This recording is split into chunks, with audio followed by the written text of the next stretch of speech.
And then it says this hangout on air is live, and we are live. I'm putting my phone on vibrate. Rick Pat. Is that how you say your name? You got it.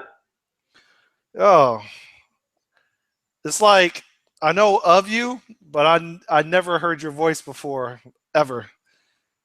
Yeah. Honestly, like I only know about your web presence. And honestly, I don't even know about your web presence. It's just you comment on my stuff sometimes, and you retweet my stuff sometimes, and that's it. Yeah. I'm a fan. I like what you're doing. Oh, I have a fan. Oh wow, I'm Yeah. sorry. Damn, that's touching. I didn't know I had fans, but Right. You had for the video that you did, I think yesterday, you already have 13 or so views, so you have 13 fans. there we go. There we go. Yeah. So like, I look really dark in this. Oh well, maybe I'll get a light one day. Go ahead. I look dark too. I had to reposition myself at a certain angle, so there's more light hitting my melatonin or whatever that fancy word is. But no, you straight. It's nighttime anyway. It's 7:30 over here, East Coast. It's like dark, so it is Yeah. what it is. When I say dark, like it's nighttime, so my body starts reacting. I get tired. I'm not sure how long I could hold out on this, or how long I could talk on this recorded conversation, because usually whenever it gets dark, my bedtime is too later. I'm dead serious. So like I usually start clocking out like around 9 o'clock, and in January I clock out like around 6:30, 7 o'clock. I'm like a grandfather. Wow. I ain't playing. Like my body reacts to energy outside.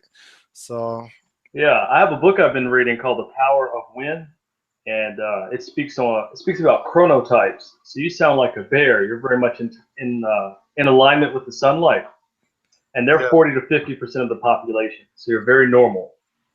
So that describes my seasonal depression too, which is I struggle with my whole life. So like, yeah, I'm very dependent. As much as I want to pound my chest, say I'm a G, nah, my energy, like I react off of energy, and whatever Yeah. this earth brings me, like it is what it is. And I don't know, maybe it's something I could work on, but that's my current state right now.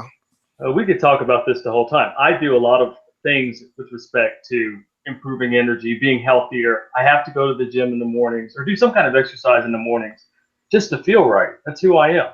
You know, uh, I've done barefoot running. I do that on the grass sometimes, just some. I've read about grounding and how it's important to get the ions from the earth. Uh, I don't know if that helps, but I do it. Hold up. So you live in California then?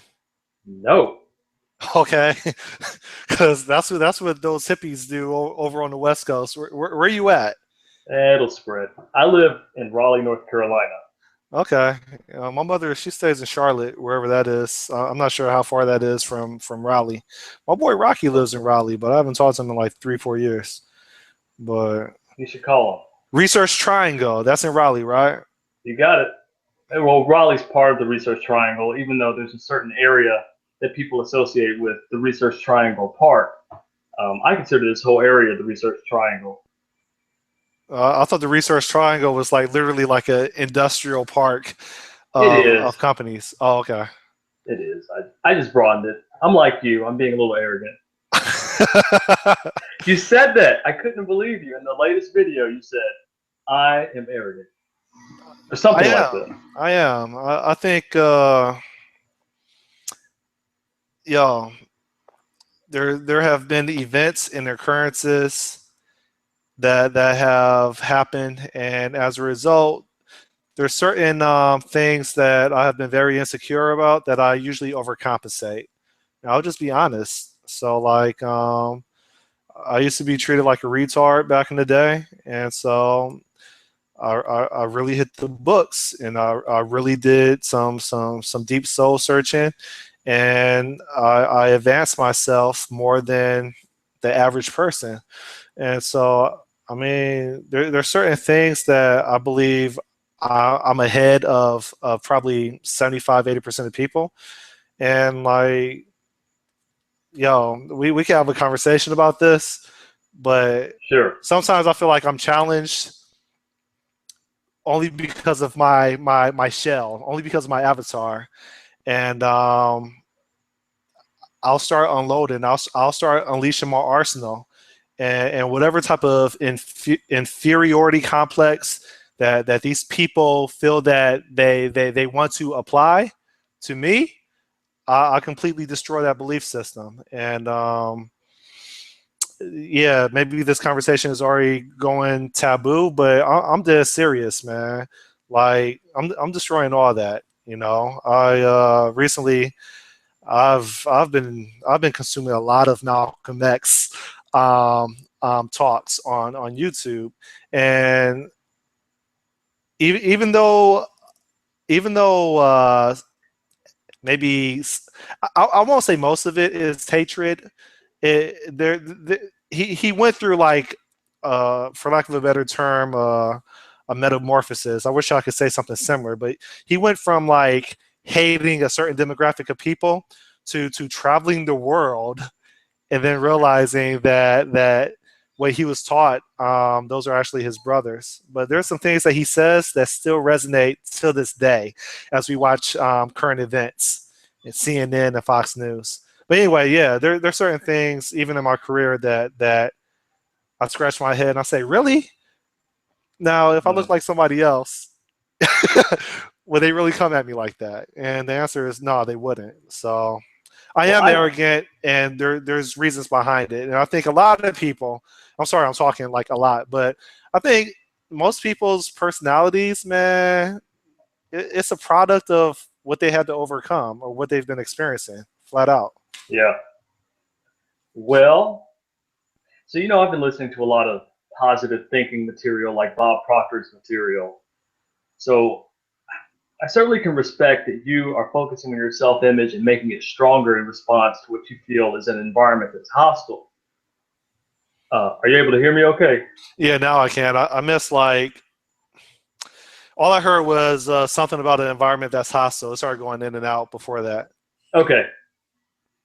Do I need to put my head closer to the microphone? No. It's Okay. the connectivity. Okay. Make sure this wire's in. So here's a question I'd ask you. When I've heard you speak about arrogance, and even Dave Rail commented on how maybe you're putting forth a persona. This is my interpretation of what he said, and I don't remember it perfectly, but it sounded like he might think you're putting forth a persona that might not be helpful for you. And I've just wondered, you need to connect with people in order to do business with them. So I just wondered how you're kind of managing that need with this arrogance that I think you're very comfortable expressing. It's something I wonder about. Um, uh, that arrogance is tightly coupled with frustration. So if you can like walk in my shoes as a consultant at some of these companies and just observe some of the I'll just say it, the incompetence that I observe, but that's not a nice term. So I'll say some of the growth opportunities I'll observe. Then I'll reach out. Oh, what's that?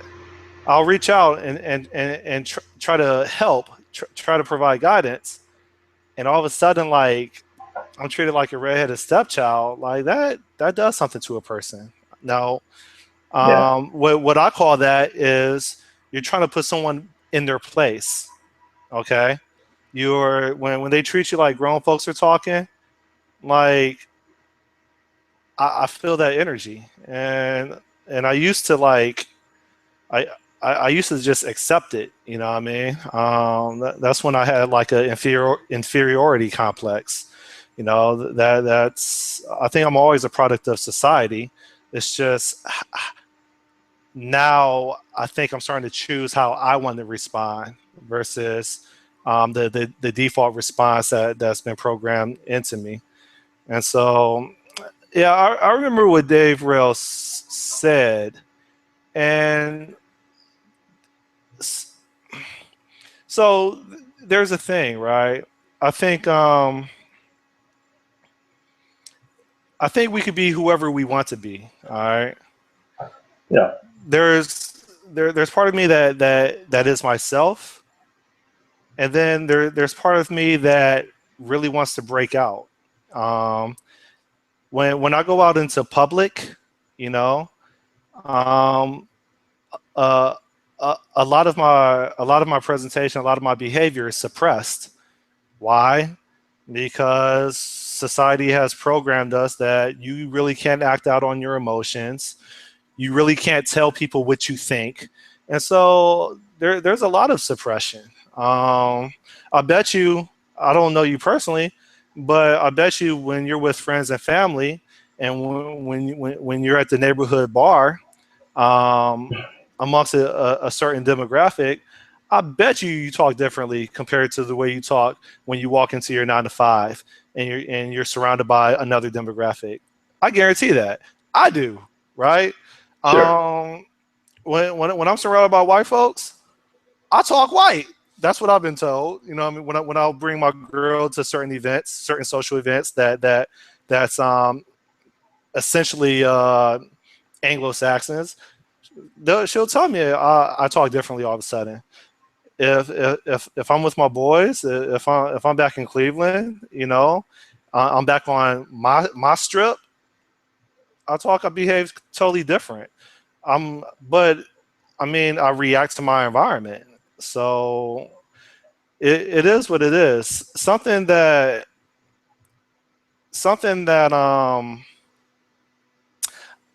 I don't think it's a identity crisis more than it is.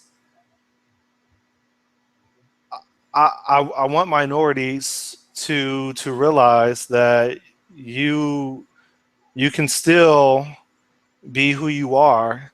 You can still come from a certain lifestyle, and instead of what I'll just put it out there, what we've been programmed to believe, in which the only way that we can make hella money is to entertain a certain demographic of people. You either have to be a football player, basketball player. Essentially, you have to play with the ball, or you have to put your lips on a microphone. Like, this is what they show when it comes to wealth for black folks, and I'm sick and tired of it. So why not, you know, put myself out there? I've lost a lot already.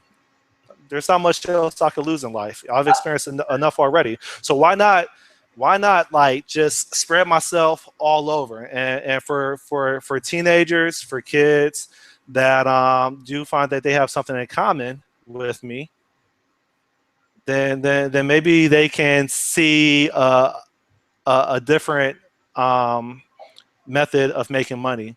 Maybe they can realize that you can make 150, 100, well, 100, 150,000, even close to 200,000 going into the field that I am.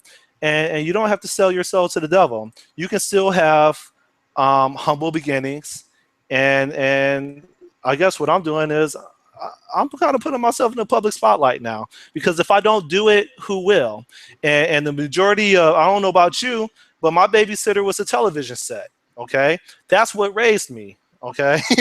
Cartoons, Brave Star, you know what I mean? Transformers, you know, like that, that was my babysitter. And so, in ESPN and sports and all that. And for a lot of people that are coming out of urban areas, what they see when they see hella money and nice cars, they see it in music videos, or they see professional athletes driving it, right? And like, as long as the powers that be as long as they continue to program us into believing that our only purpose on this earth career wise is to entertain them, bump that. Okay. I'm Okay. destroying all that. I don't you've said a lot and I respect your All right. belief. I don't agree with all of it. Okay. I mean, I know where it's The media, I mean, the media is the I media. okay, but compared to even 30 years ago, representations of different colored people in the media is much, much better. And I do not find myself looking at, okay, so I don't watch that much TV, just like you actually, but if I remember correctly, but Barack Obama is the president. I see black newscasters all the time, and Asian, I mean, fairly often, Asian newscasters sometimes. The diversity is much better than it used to be. So Okay. I don't, in terms of setting goals, I don't see much value in focusing on that aspect. Um, I'm kind of discombobulated. So the question I asked you was about presenting yourself in the way that you do, kind of in your face.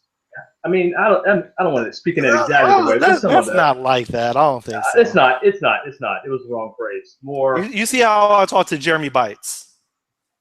I haven't heard that one yet. Well, that was the last recording that I did. Okay, I'm listening. Okay, so I misspoke. I don't know why that. Arrogant was the word we were focusing on, and it triggered all of the language that then came afterwards, as I recall. So that was my mistake. Sorry. My question really is about how you are thinking about your achieving your goals, how your goals affect the way you communicate. That's what it is. You do communicate very professionally and articulately. Don't get me wrong. It's just sometimes I see some of this more assertive bravado. Yeah, that's it. And I find it interesting. I'm not attacking you for it.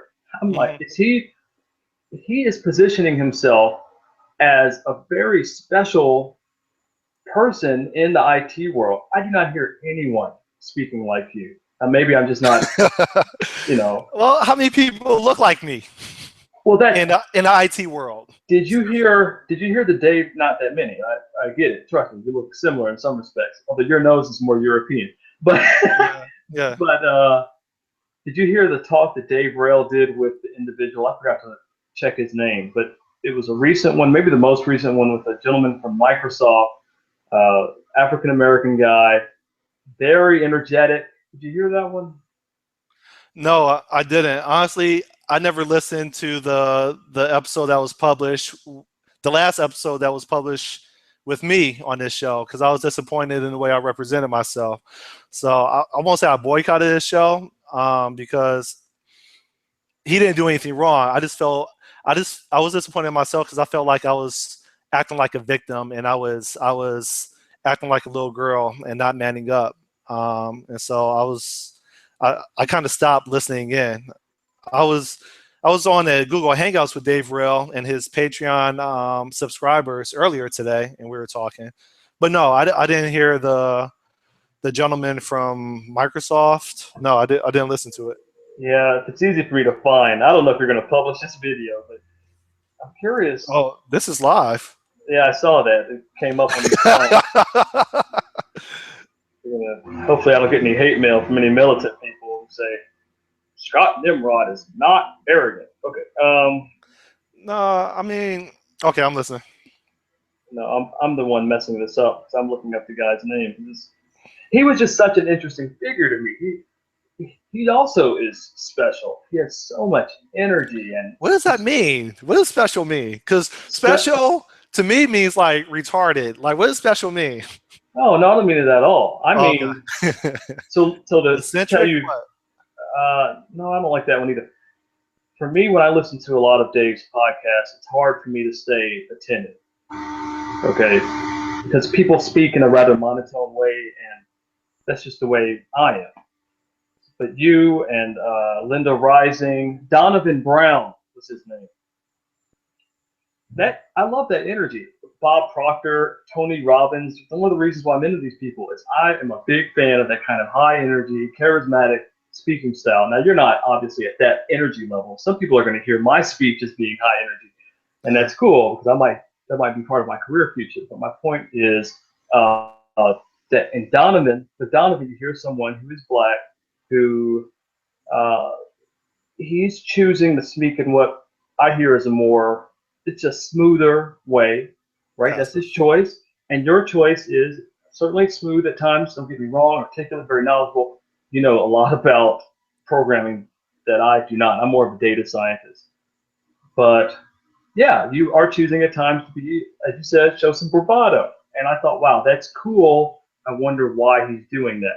And let me just offer a thought. One reason that you're doing it, one reason could be that you're wanting to appeal, like you said, to people from where you grew up. I grew up in a pretty wealthy suburb, just to be honest with you. So Okay.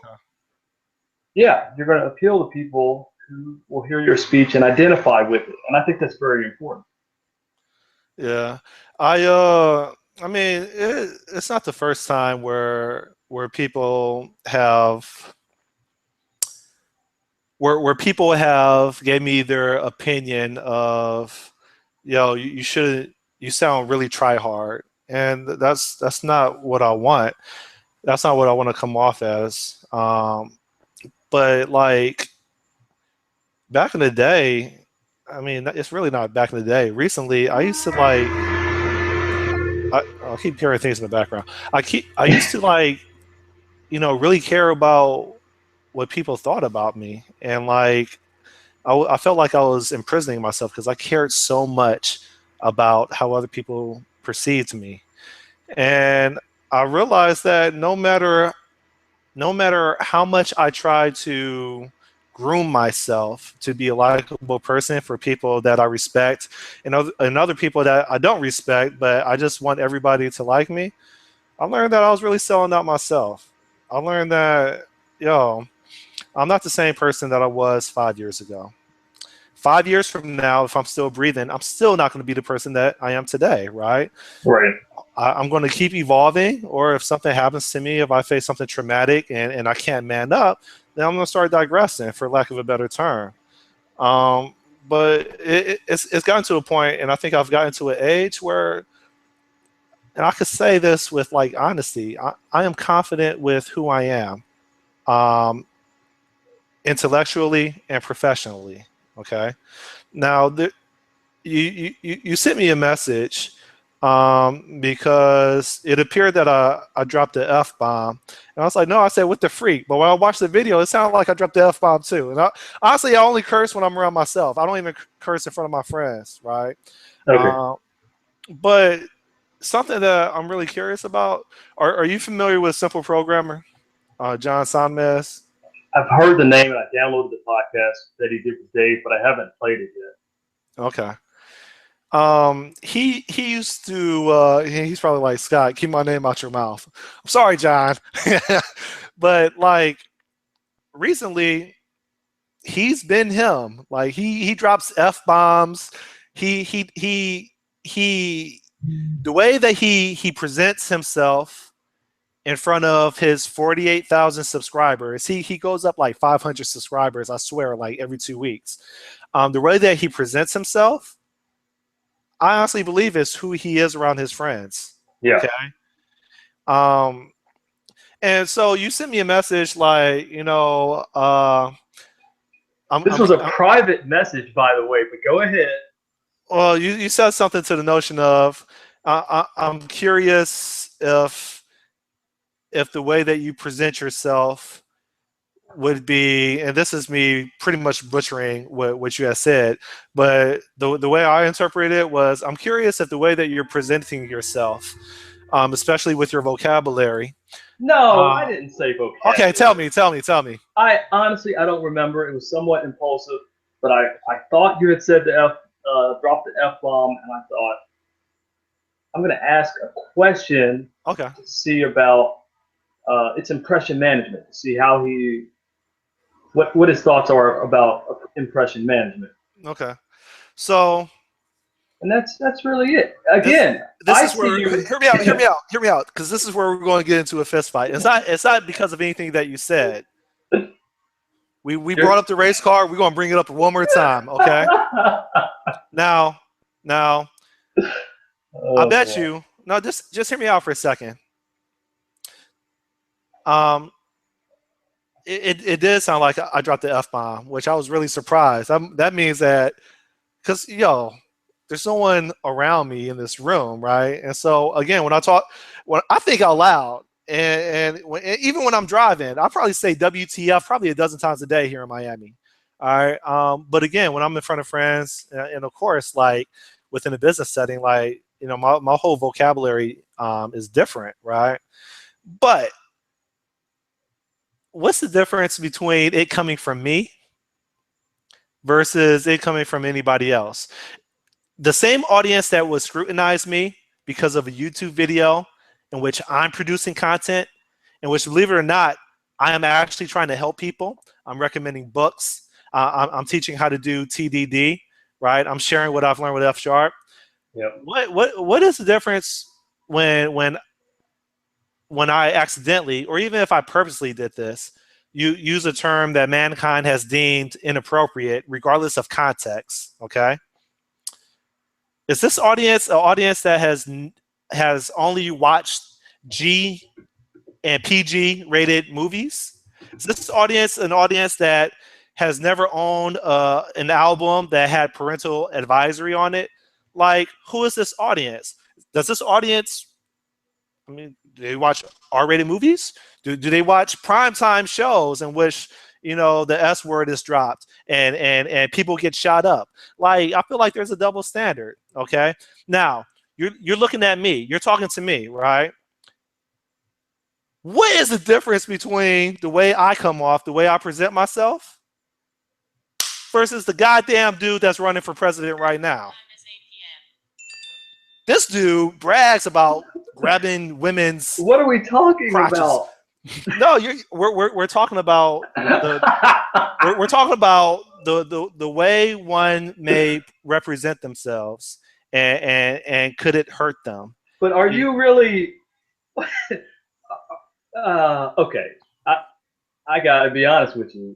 If this is a fist fight, I just lost because I am stuttering. No. By the way, I'm 5'6". Now I go to the gym often. Okay, you know. Okay. Hey man, you're 6'7", I think, 250 pounds. Much larger, much larger. I was not attacking you with that question. That wasn't my intent. No, we're not arguing. What I wanted to flesh out, to drive out, is it does it matter what's said or who is it coming from? I'm gonna what I believe is I don't know. Admitted between women, but that's okay. He could still be president of the United States of America.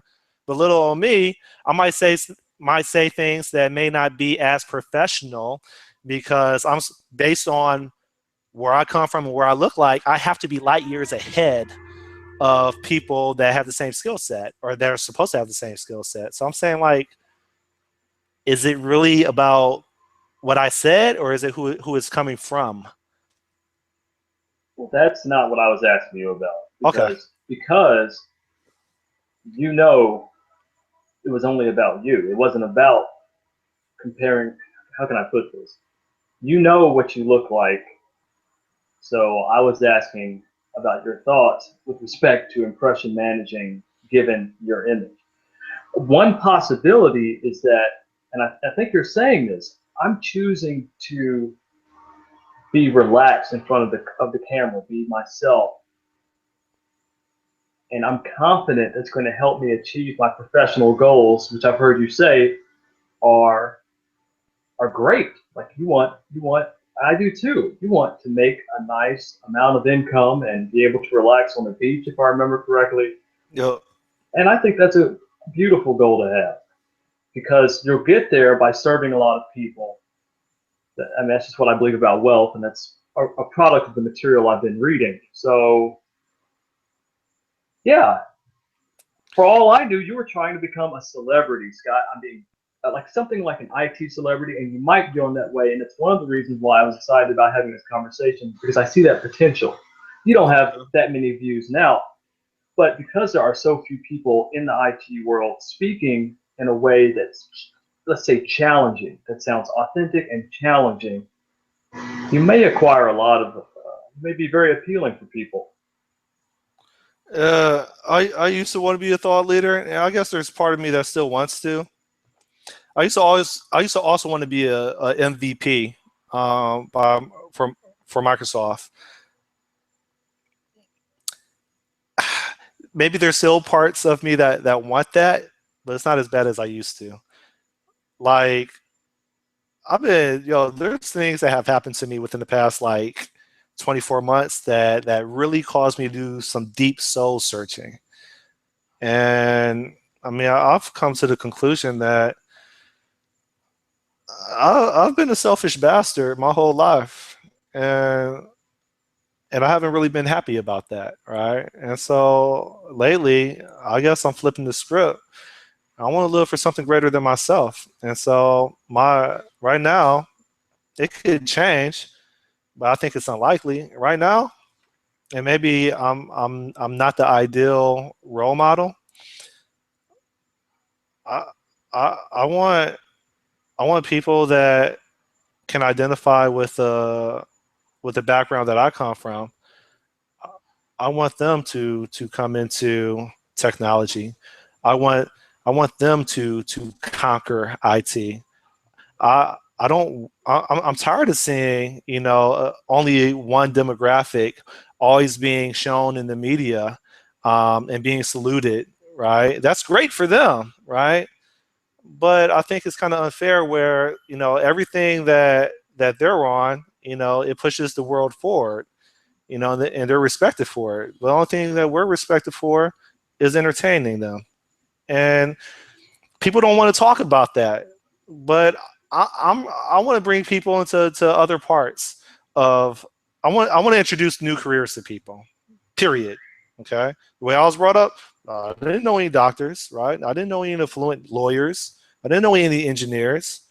I mean, my father was an electrician. My mother is a secretary, right? All the men in my family tree, they worked in the trades. But we're at a position right now where like I want that to be gone are the days. I want people to start moving up, and I want people to start making money, and I want to destroy the stereotype. I want to destroy the perception of what people have of us, and I want us to start owning things. I want us to start buying things, and it's like I'm sorry, all I know is software. And so I don't think I'm willing to like put a whole bunch of jewelry around my neck and get a gold grill and say bling bling. No, that's not me. But I don't have swag either. I'm not from New York. I hate that word. But I think when it comes to competition, I think when it comes to competing, and I think when it comes to wanting to dominate a certain space,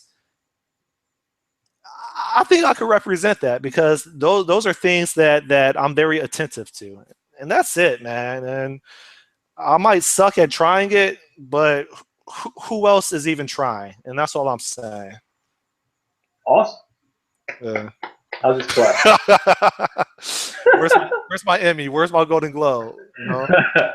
I think that was too honest to be a performance. I want to live for something greater than myself. Me I'm dead too. serious. Absolutely. I mean, that's. And Yo, again, I what think. is that? What? You don't hear that? All right, Oh, whatever. You you trying know to make what? me look like I'm crazy. No, I think it's the fan on my computer. Okay. All I right. don't Yeah. hear it, but it's going to be in the recording, I bet. Okay. Yeah, I hear it. It's like 5 minute cadence or whatever the right term is every 5 minutes. But I have no idea how to turn it off, unfortunately. no, we're good. As long as people were able to hear that honest. So, step away. So, I'm actually more concerned about publishing this video than you are now. Why? You've been straight. I don't know. Now that shows you how worried I am about my image out in the world. Oh, So. guilty by association or No, no. It's more.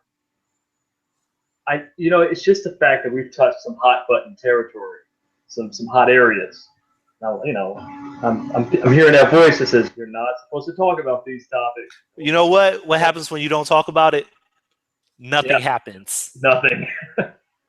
That's the truth. It's guaranteed. Yeah. If you don't want to publish it, we won't publish it. No, it'll be fine. I was just letting you know something because you're being so honest, and I felt like I should say something about my perspective.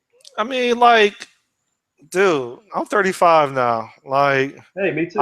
I don't have that much left in my career. All right, I already hit my salary cap or whatever it's called. I already hit it. You know what I mean? Like, there's not much else for me here. So I can continue saying yes sir, no sir, yes ma'am, no ma'am, and continue doing things that maybe I don't believe in, but I feel like I have to comply, or I can say, you know what, I'm confident in who I am. I know what I can do. I know what I can deliver because I've done it before. This is what I stand for. I hold myself to this standard, and this is it, man. I don't want to take a back seat anymore. I want to share my opinion. My opinion may not be fact, right? It may be nothing but a sign of a growth opportunity that's yet to come. But yo, I'm tired of taking the back seat. I am tired of people telling me where I belong in society. I don't want to do it anymore. I'm done. And so, fortunately, I still live in a country that has hella opportunity. You know, as long as I demonstrate how bad I want something, I still believe as long as I demonstrate it, I can get it. There's just a lot of BS, a lot of politics, and essentially a human factor that I have to go through. So. Yeah. Yo, you stress me out, man. Oh. All I right, can't give you a drink. I don't really drink all that much, but Yeah, I mean, it's all right. It was a good thing to say. It was much safer to say than I'll give you some Valium, which I can't. nah, I don't want to experiment with that. Yeah. But I have addictive personality, so I don't experiment at all. Yeah. Me too. All right. What are we going to talk about now? Yeah, you just stressed me out. Oh, That was not intended. what you said you're a data scientist. Yes. What does that mean? You're like is it called an actuary? What does that mean? Yeah. Well, I'm not totally sure. It's the new phrase that people are saying is a convergence of statistics with programming. But I've run into bioinformaticists who I think would say that's also true for them. But yeah, that's what I've used R. I've used SAS in the past to manage data, lots of SQL, and then do predictive modeling and otherwise analyze data. Yo, how did you learn all that? I have a master's in applied statistics from Penn State. Oh, can you say that one more time? It went out. That's all right. I have a master's of applied statistics from Penn State. Oh wow, you one of Yeah. those smart people. That's what's up. I don't know. I really don't know. So, have you? Hold up. R. What ecosystem does R belong to? Is that Java? What? I don't know. I hear these podcasts and people speak about C and Java and JavaScript.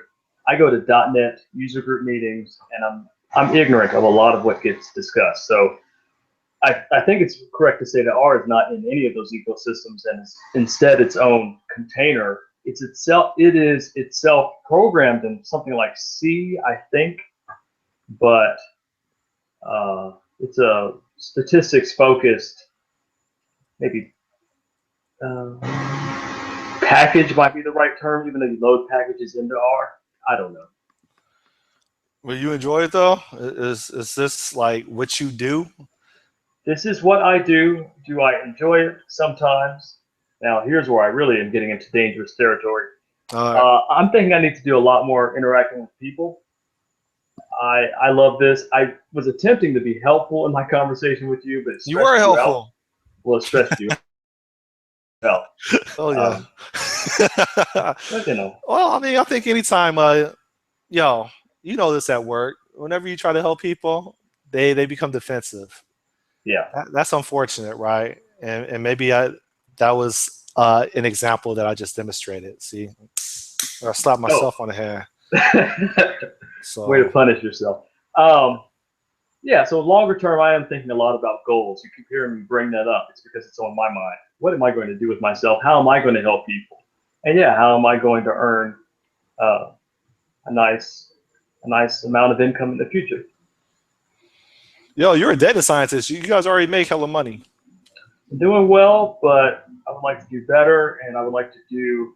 There's an affirmation that my wife and I say. It's from Harv Eker. It's I get rich doing what I love, and that's my goal. Okay. So you believe in affirmations? At this point in my life, yes. What about you? I watched the video that you sent me. Thank you. You're welcome. I've seen his face before, and so one thing I will say is just because it's not proven as of what's this November 6, 2016, doesn't mean that there's not science behind it. All right. Why am I saying that?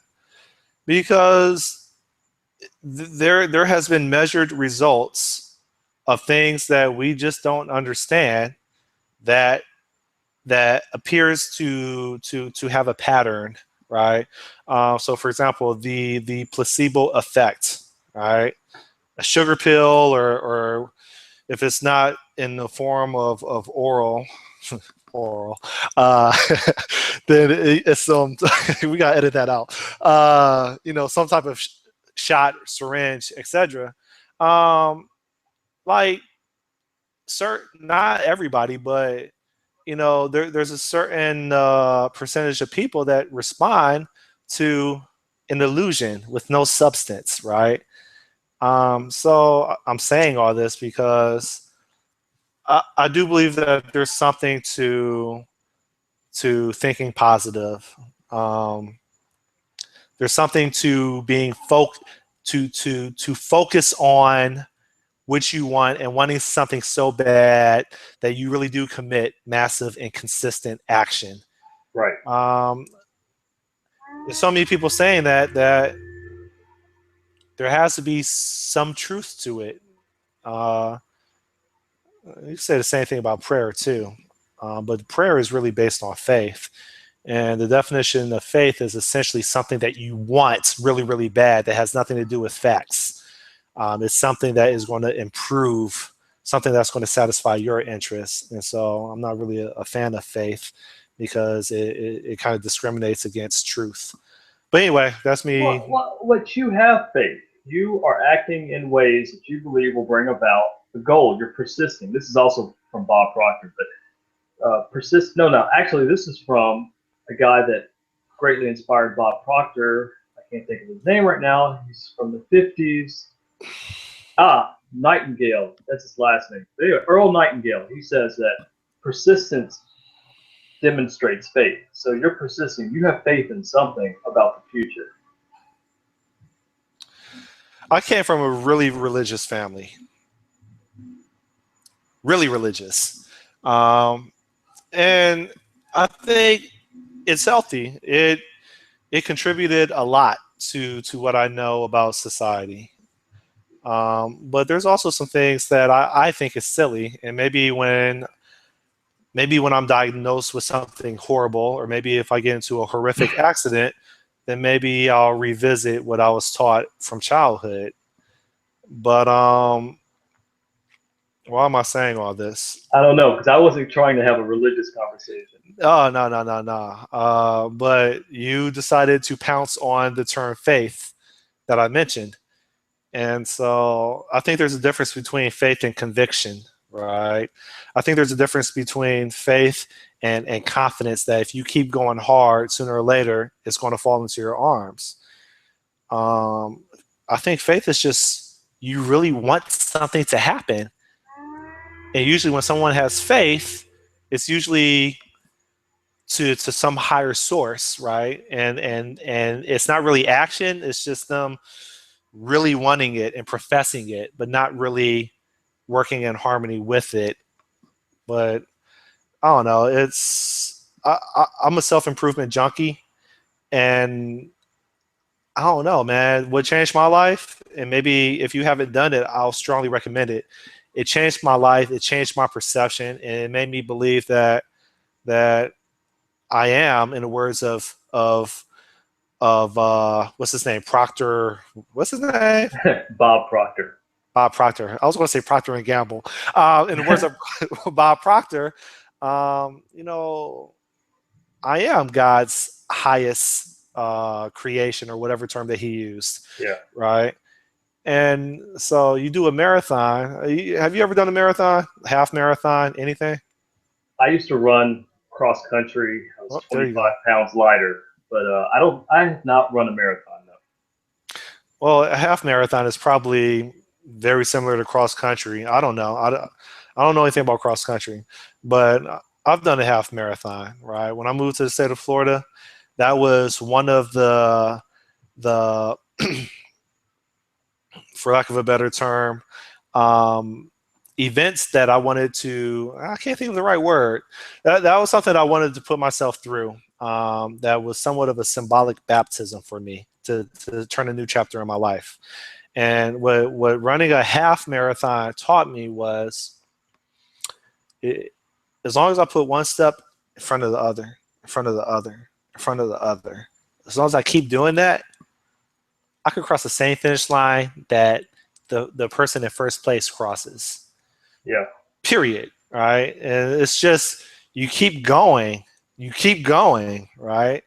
And so that's something that I think that's a behavior that I derived from going through that exercise of training for a marathon. And it's something that I highly recommend. If you said that you're already starting to like think within that realm, man, I think you make that part of your lifestyle is like maybe, well, I recommend more than 2 times a year, hopping a half marathon to train your mind into believing that you could accomplish anything. It's only a matter of time and effort. So I appreciate it. Running long distance is not going to work for me. I don't think I've run a half marathon distance. That would be 13 miles competitively, but in cross country, we would train for 3 mile races, and I did a lot of running, and actually, I also now run masters in masters track meets. So I push myself hard physically. I train myself up to almost a 400-pound deadlift. So I have the physical achievements to make me feel like, yeah, you just take a step, keep taking steps, and you'll reach your goal. What I'm focusing now on is what is my career goal? How am I going to best serve people?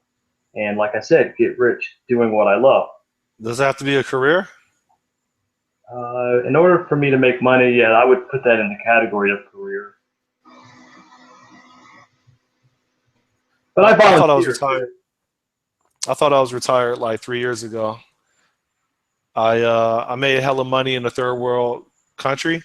We're also making U.S. wages, and like I came back and I didn't have to work. I threw all my money in some high momentum stocks, and yo, I was making like $1,500, $2,000 a day. A couple of days I made $20,000 a day. And I was like, God, I'm a boss. I was getting fat on the beach. Will Smith says that money doesn't change you; it just amplifies your personality. And like that's the truth, man. So like I don't. I I said it on Dave Rail show the first time I was on there, where I think a career is a means to an end. Like, hold on, that's that right? It ends to a means. So like ultimately, it's the money that makes more money. Um, a career is just a way to like it serves as a catalyst, to generate it. So, oh, that's my belief system. Sounds good. I'm talking to a data scientist, man. I feel like anything I say will be scrutinized by you. I should feel the same way because you are a very hardcore software craftsman, software engineer. Yeah, but the thing is I love helping people. I just pounce on people that challenge me that I don't respect. So we could talk about that, right? Because I don't. I think you only watch. I think you watch the wrong episodes of me. The episodes where I don't really represent myself the way that I have been taught to. So look, when I'm around, you know who Michael Feathers is? I've heard the name, but no. He wrote the book Refactoring Legacy Code. Does that sound familiar? Yo, I hear No. some motorcycles outside. All right. Okay, so you never heard of the book. Michael Feathers, he lives down here in Miami. All right. He is you Google his name. The guy's brilliant. He wrote a really popular book about basically refactoring legacy software. Um, he doesn't know, but I'm his groupie, right? I found out that he was living down here, and I stalked him. And so, like once a month, I'm not lying. I did. I'm not lying. Right? John Simon too. When I found out he was going to talk in Tampa, I was like, it was 2 o'clock. It was 2 o'clock in the morning. I'm like, yo, let me hop in the shower, throw on some clothes. I drove all the way to Tampa.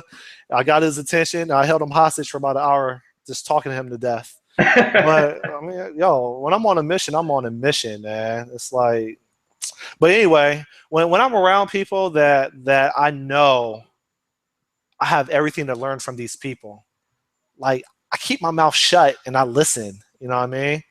It's it, if I respect you, either because there's so much that I can learn from you, or like, yo, you really have this hunger to learn, and I really appreciate that energy. Like that's the side of me where like we're really vibing, you know.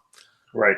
But if there's this insecure side where like you whether you have imposter syndrome or like you feel like your stuff don't stink, and we're put together on a team to collaborate, but every time we go into a design meeting, it's always you talking, and you don't care about anybody's concerns, and it's always you don't care about anything, and then I find out that you don't walk on water, and then I do find flaws. Yeah, then you'll see a different side of me because I feel like there's a reason why you don't want to listen to me, and I've had a bad childhood, right? So I immediately think that it's a color issue, and so I want to destroy your whole superiority complex, right? And I go out of my way to do that when I feel that someone is not treating me fairly. And so that's it. But to make a long story short, if I respect somebody, yo, you don't see that side of me at all. You see a student, you see a professional student, and that's it. Yeah. So That doesn't surprise me at all. One of the reasons why I thought about, I imagined asking you to not publish this video was because I thought, man, I must have spoken in too aggressive of a way, because even what you just said, like, that doesn't surprise me. I don't think you're a person that doesn't show respect to people who you find very skilled at what they do. So yeah, that doesn't surprise me at all. I think it's great. There's something else I want to say though about data science. I was thinking, I kind of spoke. I want people to perceive data science as accessible, and there's a phrase being used now, citizen data scientist. So I need to say that a lot of what I have learned has been on the job or working on Coursera.org, free classes, because when I attended grad school, we did not talk very much about some of the predictive modeling techniques being used, like C5 decision trees. We touched a little bit on neural networks. So my point is if you or anyone is interested in this area, there are lots of tutorials out there, and you can do it, and you do not need to have that much mathematical knowledge. hold up.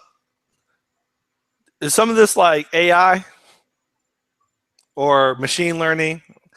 Yes, machine learning. I do not do anything with AI, but I believe it's correct to say AI is a subtype of machine learning.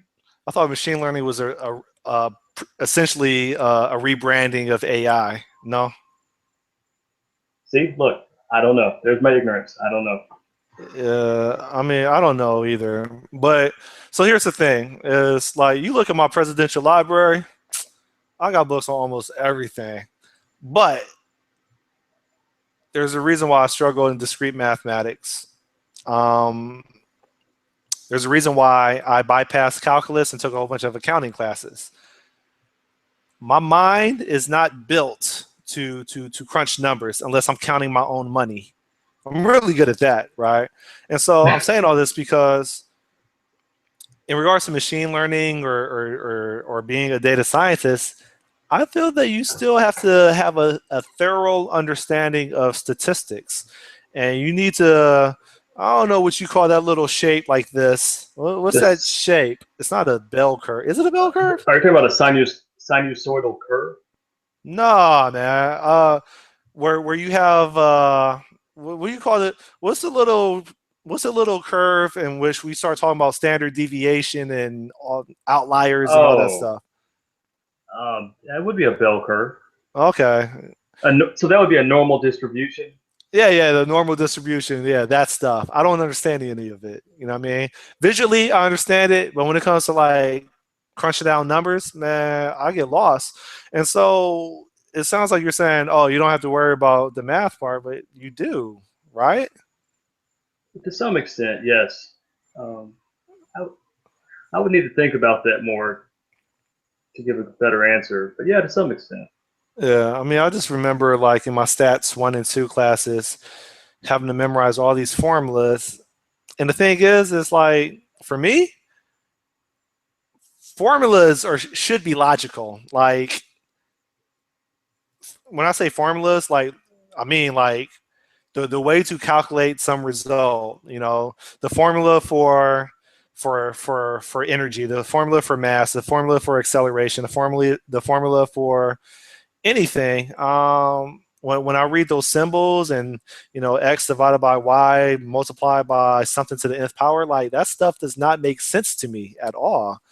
So I just like the philosophy or reasoning of building systems and and thinking about business rules and writing the tests out for it and brute forcing it to pass. That's what I'm good at. I want to have an open mind. I just feel like I'm not smart enough, man. You said you got your master's at Penn State or something. Like, Yeah, it was an online program. oh, okay, that means nothing. I don't know. By the way, I'm a career ambassador for Penn State's Okay, applied statistics program. So if anyone sees this and wants to hear about it, just reach out to me. Can I do and a plug? and how do they find you They will. I'll or put your my organization? I'll put my email address in the YouTube comments. Okay, that's what's up. Hell, what what else you want to talk to me about? I, I'm I getting feel like sleepy. you don't want to represent yourself talking about hip hop. So, No, no, not this time. Maybe another day. Can I do one more plug? is there side? Uh What? oh. I didn't Hello. hear you. Okay. So I asked about one more plug, but actually I wondered if I could do two more. You do whatever you want. This is a conversation. See, you're such a nice guy. You should be Scott Nimrod. Dude, Nice craftsman. you forget. I don't have an audience. I don't know if you realize this. This is therapeutic for me. I get to have a conversation with myself for a really long time, and it's perfectly normal because I'm recording it. So society doesn't judge me. So, yeah. All right. What do you want to plug? I hope you are not actually of the belief that you're talking to yourself. So two things. One, my wife has a company she started, and it's focused on, I forgot my sheet of paper, but it's focused on enhancing young women's lives in a variety of areas, career, health, and professionally. People can go check it out. Men and women, check it out. msrisingllc.com, msrisingllc.com. It's going to be good.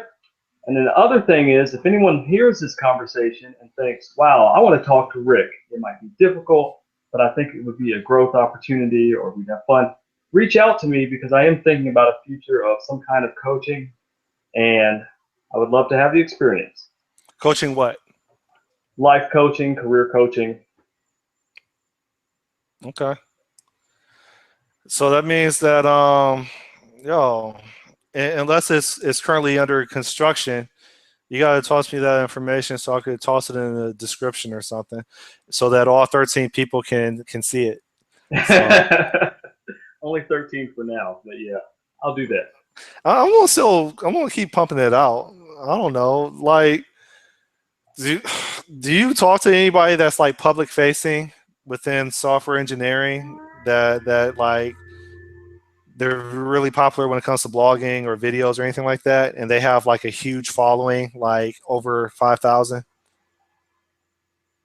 I don't think so. There are two people here I talked to, Jamie Dixon and Kevin Fiesel, and they're quite popular here. but I don't know if they have even 5,000 followers.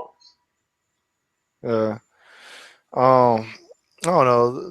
The reason that I ask is at at what point do people start observing a surge, and all of a sudden, like that law of attraction starts kicking in, or that snowball effect starts kicking in, where you go from like one subscriber a week to like, I don't know, 10 subscribers a day or whatever.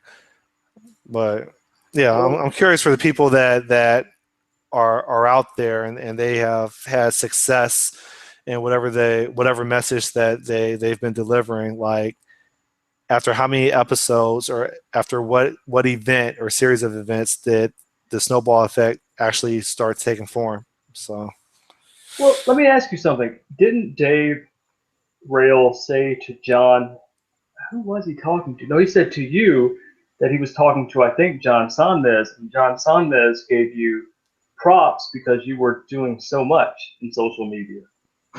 Is that right? yeah, I didn't even, I was just watching that video and I heard my name. I'm like, like So you're I doing wasn't it. expecting it. I mean, it was surreal for me to watch, some of my favorite personalities, and all of a sudden, like, I hear my full name uttered from their lips. That was a weird sensation. You know what I mean? Honestly, I pinched myself because I'm like, they didn't say my name. But I mean, yeah, but I'm not them. Like, those people, I don't know, this is probably my insecurities. Like, those people are beasts. They are. You know what I mean? That's they have characteristics, traits that I want to aspire to. But I mean, I'm not there yet. I'm a student of them, you know. But I guess I'm on my way. But I feel like, yo, as much as I could say certain things don't matter to me, and I don't really care about what people say, some things I do care about. So like when you and a couple other people um, make comments about what's the word I'm looking for? Um, for lack of a better term or phrase, like being real, or being you, or putting on the show, etc. Like, I think about that stuff. Why am I saying all this? I don't know. Scratch everything out. We're both getting tired now, so I think it's only going to win you more support because you're showing who you are, and people will feel connected to you. yeah. They'll follow you. Yep. But you know what? This is something that people don't understand. I don't know if you have you seen all my videos within like the past 3 or 4 weeks. Probably not. No, no. There's some videos where I say at the very intro, like, man, I ain't even feeling this right now, but I got to meet my quota. Like, I am not feeling good at all. Like, there's a couple videos where I'm like, I am fighting something in my head, and I'm just honest with it. But something that I don't understand about people that consume, which is like probably 99% of human beings, versus people that at least try to produce, is they think that someone is supposed to always be of one specific mood. Like how often do you walk into work, and maybe this isn't you, but it happens to me when I walk into a bank, when I walk into my own job. Hey, how you doing, Frank? Oh, I'm awesome. They're always cheery, and they have their cup of coffee. And the thing is, it's absolutely impossible to be a human being and be awesome and cheery every single day, right? And it's not me being a hater. It's me saying, you don't ever go through mood swings. You don't ever have something that happened to you, like a near car accident, your grandmother died, your child's sick.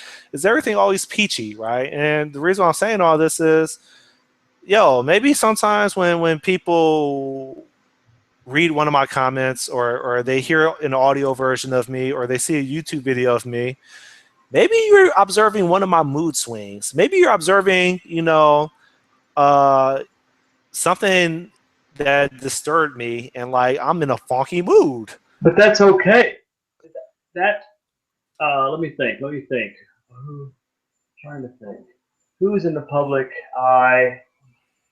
I don't know. I can't think of any examples. But the point that I was going to try and make was that, illustratively, was that people in the public eye do sometimes show moods, and we accept them.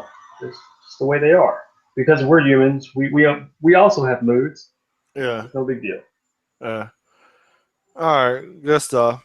So you said life coach, and you helping others, and Yeah. you already put some stuff out there, but I want to know more. Like, provide some more details. All right, we'll do Who is your audience? What do they look like, or what are they studying? Like, what is it? Who are they?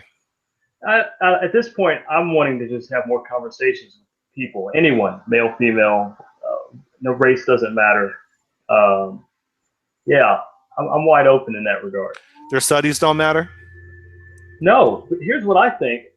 Um, People are going to hear this conversation and maybe others of mine in the future and think, I want to talk to that guy. They'll respond intuitively. And I've actually talked with an intuitive coach. That's a whole nother story. But yeah, I think we should trust our guts more. And so if people feel a connection and they think, I think a conversation will be helpful, they'll do it. I mean, someone might feel the same way about you, by the way. I don't know if you've thought about this, but they might say, I need to have a conversation with Scott about my career. I need to be more of a craftsman, or they just may have this sense they need to talk to you. You know, the people that reach out to me about growing, it's not from any of my technical content. It's not from my technical blog in which I'm writing tutorials. It's not from these YouTube videos in which I have 13 whopping subscribers. No, the people that reach out to me, and it kind of goes towards what I was saying earlier about the people that I want to reach out to, but I refuse to wear all this bling bling because that's not who I am. There are people that see me out here in Miami on the streets with my like goddamn $30,000 motorcycle, setting up the block. White folks too. They were like, yo, what do you do? You know what I mean? And I'll start opening up my mouth. I'll start talking. And then they become even more intrigued. And they're like, yo, you don't talk like other people. Like, where are you from? You know? And so I'm saying all this because the people that reach out to me, the people that give me their business cards, the people that ask to have coffee with me, they see the material possessions that I have. And for whatever reason, they're attracted to that first. And I guess, well, they don't know me. I mean, I don't say hi to them because I'm doing my thing. And so the reason why I'm saying all this is based on my observation, the people who have reached out to me, they have no clue what software engineering is. They have no clue what F# is. They have no clue what unit testing, test automation is. What they see is they see presentation, and they see like a cool looking motorcycle. They might see a really pretty girl on the back of it, and they're like, yo, who's this dude? And then I'll try to chop it up with them to help them grow. And I don't know if that's unfortunate or not, that what I attract is people that want to make more money. I don't know, but I have a feeling that I'm saying all this because I feel like you're saying from this video or from any content, from like your comments on people's blogs or anything, that people are going to like go out their way to learn more about you and what you have to offer. I'm not sure if it's going to work out like that for people that want to grow versus people that want to interview you that are already set up. So I don't know. Yeah, that's very wordy, chattery, but I think you understand what I was trying to say. Well, what I know it's getting late. Trust me, I'm feeling it too. But Yeah. maybe we should just end this. No, I feel like it's been good. I have other questions I could ask about, but I'm getting really sleepy. So Yo, yeah, all right, we can end it, or you could just ask a couple more questions. I could just burn everything down, and it's up to you. Like, if there's a question you want me to answer and you don't want no, to do any talking, I'll go ahead and say anything else. It's up to you. nah. I feel like I'm sleepy. It's a good time to end the conversation. I've enjoyed talking with you. If you ever want to do it again, let me know. I might reach out to you about doing it again. And if you're ever in Raleigh, let me know. I'll definitely be in Charlotte. I got family up there. Oh, was that 2 hours from Raleigh? It's 2 hours. I'll be honest with you. I'm not sure if I would drive out to Charlotte. Charlotte's live, no? I don't know. I don't even go out at night. I'm not really a big, you know, it's live. I mean, what do you mean by that? There's certainly stuff to do there. As in, like, there's things to do. I'm sorry if I go to another city, I'm not going to be in my hotel room the whole time. I came to visit another city. Oh, okay. Well, I get out. Don't get me wrong. It's just when I think Okay. live, I think club scene, and that was never. What, you It don't never tear the worked for club me. up? Okay. No, Yeah, that's. I can dance though. I can't dance at all. Sorry, But, yeah, but I'll stop going out. So, okay. all right, Rick Pack. Pack. That's it, right? I like how your voice went up. Yeah, Rick Pack. Yeah. Well, like whenever people are asking questions, their voice starts raising. Yeah, yeah. I know. Uh, Really, Scott Nimrod. L, Anyway, I appreciate you responding. I'm like, want to have a conversation with me? You're like, oh, what was your response? Were you like hell yeah, or were you like about what? I forget how it went, but this was like a couple weeks in the making, no? I think that's right. I can't remember details either. Yeah. Okay, you're tired. All right, Rick. Hey, gracias, and thanks for doing this session. L, I'm kind of scatterbrained right now. They're whatever. It is what it is. It is what it is. I believe that when someone becomes prolific, they'll only get better. It'll only become more polished over time. So I'm not gonna spend forever trying to prepare and map everything I'm going to talk about and practice it. I just plan on being prolific, do it, and then it becomes more natural and it just goes into autopilot every single time. That's what So I was going to say. We're ending this, but now I want to say it. I was going to ask if you thought about reaching out to people who have built a following just to get their honest thoughts about how you could build more of a following, since I believe that's what you want to do. um, yes and no. So you know who Jessitron is? No, I don't. She she is a conference speaker and she's really good at speaking. Like I got hit to her like maybe 3 4 years ago. I think she works within the Java space, but her Twitter name I believe is Jessitron, and I think her name is like Jessica something. Sorry, but anyway, like I was like, hey, you want to have a conversation with me? And she's like, sure. Like I'm really rude. I don't talk about the context of what I want to talk about. It's either they on it and they're going to ask me questions about what, or they're not. But anyway, to answer your question, I don't feel right asking people that are already established. Um, I don't feel right asking them to help me without giving them something. Okay. And that might sound really stupid, but I feel like they have a lot of people that are trying to ride their wave of success, aka freeloaders, and I don't want to give them that type of perception of me. And so I don't know, call it my insecurity. I I wish that if I do gain a following, if I do have a number of people that respect me and the information that I attempt to put out there. Once I'm quote unquote on, then I feel more comfortable reaching out to people that are also on and try to collaborate with them versus me being at the bottom of the barrel and trying to ask for their support.